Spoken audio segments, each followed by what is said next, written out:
மாணவர்களுடைய போராட்டம் போலீஸ்காரர்கள் சமாதானப்படுத்த முடியாமல் இங்கு இருந்து போலீஸ்காரர்கள் வெளியேறிவிட்டனர். தற்போது இந்த போராட்ட களத்தில் இருக்கிற மாணவர்கள் குறித்து நாம் கேட்கலாம்.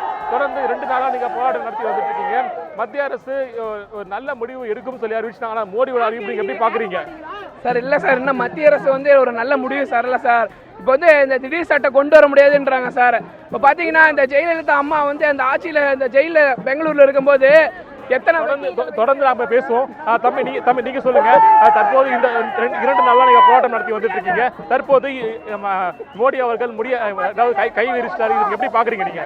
சார், அதாவது அதிமுக அரசும் திமுக அரசும் மாத்தி குறை சொல்லிக்கிறாங்க. அவங்க தான் கொண்டு வந்தாங்க. இது எப்படி இருக்குன்னா, ஒரு சின்ன குழந்தை மிட்டாய் திருத்துட்டு இவங்க தான் பண்றாங்க அவங்க தான் பண்றாங்கன்ற மாதிரி இருக்கு. எங்களுக்கு நல்ல ஒரு ஜல்லிக்கட்டு ஒரு நல்ல தீர்வு வரணும். அதே சமயம் பீட்டா பேன் பண்ணியே ஆகணும். இல்லைன்னா அந்த போராட்டம் தொடரும். அரசாங்கம் இந்த போராட்டத்தை பார்த்துட்டு இருக்குன்னு நினைக்கிறேன்.